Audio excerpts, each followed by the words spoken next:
अरे आग लगे, ये भी कोई जिंदगी है। सुबह से चिल्लम चिल्ली पुकार सुन के मैं तो तंग आ गई हूँ। अरे वो भी क्या दिन थे जब मैं गांव में रहा करती थी।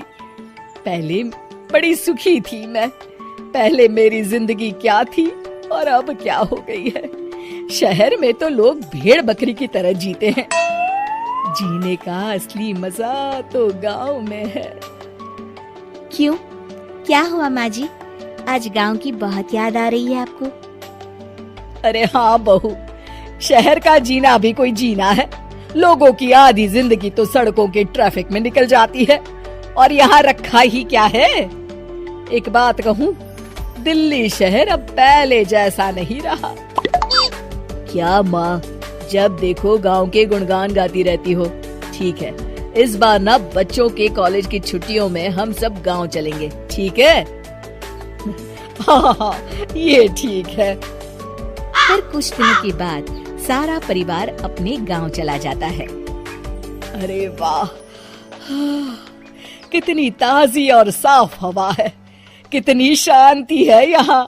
चल बहू, अब बढ़िया सा खाना बना दे, मजे से आंगन में बैठ के खाएंगे। सुशीला गांव का माहौल देख बड़ी खुश होती है। 2 दिन के बाद गांव की कुछ औरतें सुशीला के घर आती हैं। बड़े दिनों के बाद गांव आई है सुशीला। हमें तो लगा कि तू शहर जाके गांव को भूल गई। और बतिया, तेरी बहू कैसी है? जरा मिलवा तो उससे। अरे मेरी बहू तो लाखों में एक है। बड़ी किस्मत वाली हूँ मैं जो मुझे जानकी जैसी बहू मिली है। हमेशा मेरी सेवा में लगी रहती है और आज तक कभी पलटकर जवाब नहीं दिया उसने। सुशीला की बातें सुनकर सभी औरतें हंसने लगती है।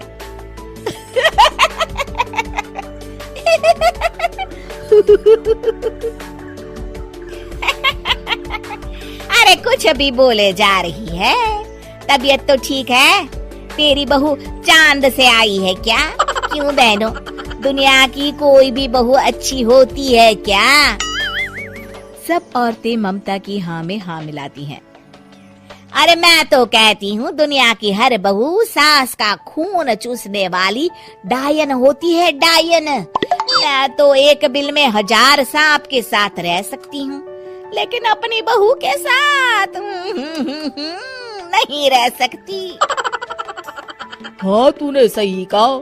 मेरी बहू तो तेरी बहू से भी 2 कदम आगे है। सब औरतों की बातें सुनकर ममता मन ही मन बड़बड़ाती है। अरे ये गांव सुधर गया, लेकिन औरतें नहीं सुधरी। अगर थोड़ी देर और इनकी बेवकूफी भरी बातें सुनूंगी तो मैं सच में पागल हो जाऊंगी। फिर सुशीला उन औरतों को घर से दफा कर देती है और राहत की सांस लेती है। अरे बहू, जरा बाम लाके मेरे सर पर तो लगा दे। उन औरतों की फालतू बातें सुनकर मेरा सर चकरा गया है। इस गांव की औरतों का तो भगवान ही मालिक है। फिर अगले दिन सुशीला की सास उससे कहती है, अरे बहू, तू यहाँ क्या आराम फरमाने आई है? आखिर ये तेरा ससुराल है। चल चल, घर के कामों में हाथ बटा। शहर में कुछ काम धाम तो करती नहीं है। जरा अपने आप को तो देख, कितनी मोटी हो गई है। सारा दिन घर का काम करने के बाद शाम को सुशीला, हाय मेरी कमर, हाय मेरे पैरों ने तो जवाब दे दिया। आज तो मुझसे मक्खी भी न मारी जाएगी। अरे बहू, जरा आकर मेरे हाथ पैर तो दबा दे। जी माँ जी, अभी आती हूँ। तभी सुशीला की सास जानकी को रोकते हुए कहती है, अरे रुक जा बहू, एक दिन काम करके इसको इसकी नानी याद आ गई। हम लोग तो रोज इतना काम करते हैं, कोई जरूरत नहीं इसके हाथ पैर दबाने की। सुबह तक सब ठीक हो जाएगा।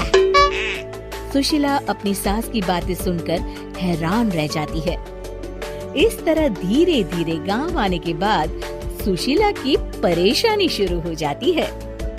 फिर एक दिन अरे आज तो मैं कपिल शर्मा देखूंगी क्योंकि आज संडे है। सुशीला जैसे ही टीवी ऑन करती है तभी बिजली कट जाती है। अरे सत्यानाश, इस बिजली को भी अभी जाना था। इतने दिनों से मैं टीवी सीरियल देख नहीं पाई। हमारा देश इतनी तरक्की कर रहा है, अरे पता नहीं ये गांव कब सुधरेगा। अरे अब तो 2 दिनों के लिए बिजली को भूल जा, ये तो यहाँ रोज की बात है। अब इस अंधेरे में रहने की आदत डाल ले। हाँ। हे भगवान, अब क्या होगा? ऊपर से इन मच्छरों ने जीना हराम कर रखा है। दूसरी तरफ घर के काम कर करके और बिना किसी सुविधा के सुशीला तंग आ जाती है और उसे शहरी जीवन याद आने लगता है। क्यों माँ, मजा आ रहा है ना? अरे आपने ऐसी सूरत क्यों बना रखी है? मुस्कुराइए, अब हम गांव में हैं। मोहन के साथ जानकी भी अपनी सास की खिंचाई करती है। हाँ हाँ माँ जी, आप ही तो यहाँ की बड़ी तारीफ कर रही थी। फिर अभी तो कुछ ही दिन बीते हैं, वैसे भी अब तो आप यहीं रहने वाली है ना? अरे नहीं नहीं बहू, मैं एक दिन और यहाँ रुकी तो मर जाऊंगी। मुझे शहर ले चलो। क्या दिन थे, कितनी सुखी थी मैं वहाँ। ठीक है माँ, हम कल ही वापस शहर चले जाएंगे। इस तरह सुशीला शहर आ जाती है और फिर कभी दोबारा गांव जाने की जिद नहीं करती। शादी का लड्डू। एक बहुत ही कंजर्वेटिव फैमिली से ताल्लुक रखने वाली शिखा को लड़के वाले देखने आने वाले होते हैं। पता है शिखा, ये लड़का बहुत ही अच्छा है। अगर ये हाँ बोल देना तो सोच की बन गई तेरी किस्मत। वाह जी वाह, लड़की ने हाँ कर दी तो किस्मत, और ना कर दी तो जाने दोगी ना दोस्तों के साथ ऋषिकेश? बोलो माँ। अरे कुछ तो शर्म कर लड़की, जब देखो तब घूमना। अरे तेरी उम्र में तो मेरे बच्चे हो गए थे। तभी अभी अपने परिवार के साथ आ जाता है। वो शिखा की ओर देखता ही नहीं है, जबकि शिखा उसे घूर रही होती है। अरे शिखा, अभी को घर दिखाओ। अरे नहीं आंटी। अरे जाओ ना, घर देख कर आओ। शिखा से बात भी कर लेना और समझ भी लो एक दूसरे को। शिखा, जिसे पहले भी कई लड़के देख कर जा चुके थे, उसके लिए ये बड़ी बात नहीं थी। ये टेरेस है, यहाँ से शहर का सबसे अच्छा व्यू दिखता है। मुझे व्यू देखने का बड़ा शौक है। देखो, मैं तुमसे शादी नहीं कर सकता। शिखा अभी की तरफ देखने लगती है। अब मैं किसी और से प्यार करता हूँ। माँ नहीं मान रही है, इसलिए रोज एक लड़की दिखाने ले जाती है। देखो तुम मना कर देना। हेलो मिस्टर आशिक, मैं क्यों मना कर दूं? तुम्हारी प्रॉब्लम है, तुम मना कर दो। और हाँ, थोड़ा जल्दी कर देना, कल मुझे दोस्तों के साथ जाना है कहीं। देखो मैं मना करूंगा तो माँ को शक हो जाएगा। अरे तो मैं क्या करूं? वक्त में टाइम खराब कर दिया। दोनों नीचे आते हैं, जहाँ अभी का मुंह लटका होता है। हाँ बेटा, कैसा लगा घर? माँ, मुझे अभी पसंद नहीं है, मैं इससे शादी नहीं कर सकती हूँ। ये कैसी बात कर रही हो बेटी? वो ठीक कह रही आंटी, मैं भी इससे शादी नहीं कर सकता। सभी चले जाते हैं। माँ, उसका कहीं और प्यार व्यार चल रहा था, बोला तुम मना कर दो तो मैंने मना कर दिया। झूठ बोल रही है तू। मुझे तो लगता है कि तेरा ही कहीं। तौबा तौबा माँ, कैसी बात कर रही हो? अब जल्दी से मैं चली पैकिंग करने। वहीं अभी के घर उसकी माँ। देखा, उस लड़की ने खुद ही मना कर दिया। अरे मेरी तो किस्मत ही खराब है। जिस लड़की के पीछे तू लगा है वो जानता भी है कैसी है। बेटा वो तेरे साथ तेरे पैसों के लिए है सिर्फ, क्यों समझ नहीं रहा? शिखा जैसी लड़कियाँ जिस घर की बहू बनेगी उजाला करेगी घर में। लेकिन माँ, रिमी भी अच्छी लड़की है, एक बार मेरे कहने पर मिल तो लो उससे। ले आना कल। अभी खुश हो जाता है और अगले दिन रिमी को लेकर माँ के पास पहुँचता है। पता है रिमी, कल माँ फिर एक लड़की को दिखाने ले गई थी। मैंने तो उस लड़की से साफ कह दिया कि मैं किसी और से प्यार करता हूँ। तुम्हारी माँ की उम्र हो रही है, लेकिन समझ नहीं आता, ना खुद चैन लेगी ना लेने देगी। तभी वहाँ माँ आ जाती है। किसके चैन की बात कर रही हो रिमी? अभी मुझे सिर्फ पानी ला दोगी प्लीज, मैं तब तक बात करती हूँ। ओके ठीक है माँ, प्लीज रिम्मी को समझने की कोशिश करना है। Rimmi be sweet as you are. अभी चला जाता है, लेकिन फिर वो किसी काम से वापस माँ के पास आता है, जहाँ उसके कान में रिम्मी की आवाज पड़ती है। देख बुढ़िया, तुझे सास बनवाने का मुझे कोई शौक नहीं है, लेकिन करूँ क्या, तेरे बेटे से मोटी पार्टी कोई समझ में नहीं आ रही है। तभी वहाँ अभी आ जाता है। ये कैसे बात कर रही है तू मेरी माँ से?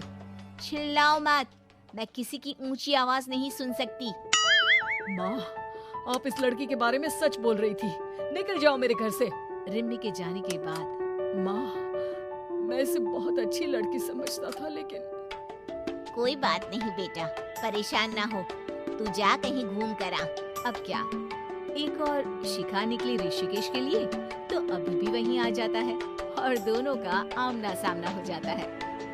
अरे तुम यहाँ, क्या बात है, कहाँ है तुम्हारी वो दोस्त? वो तो वही है, मैं तो बस अकेला ही आ गया। ओह, तो तुम हमारे ग्रुप के साथ आ जाओ ना, अगर तुम्हारी वाली को बुरा ना लगे तो। अभी को अब शिखा के मुंह से ये बात पसंद तो नहीं आती है, लेकिन बेचारा कहता भी तो क्या। अब क्या, शिखा के साथ बिताए 2 दिन में ही अभी को उससे प्यार हो जाता है। तुम कितना रसीला गाना गाती हो। वैसे तुम भी कम अच्छा नहीं गाते। हाँ, कॉलेज में स्टेज पर गाता था। वहीं से तुमको प्यार भी हुआ होगा। वैसे तुम बहुत डेडिकेटेड हो। देखो, मैं अब उस रिश्ते में नहीं हूँ। और अभी शिखा को सारी बात बता देता है। अरे ये क्या बात हुई, ऐसे तो फिर मैं ही अच्छी रही जो इन सब चक्करों में पड़ी ही नहीं। हाँ ये तो है, तुम तो अच्छी हो ही। तो क्या मैं घर आकर बात कर सकता हूँ तुम्हारी मम्मी से हमारी शादी की? शिखा को भी अभी पसंद आ गया था, वो शर्मा जाती है। घर आकर अभी माँ से सारी बात करता है और शाम को सभी शिखा के घर जाते हैं, जहाँ दोनों की शादी तय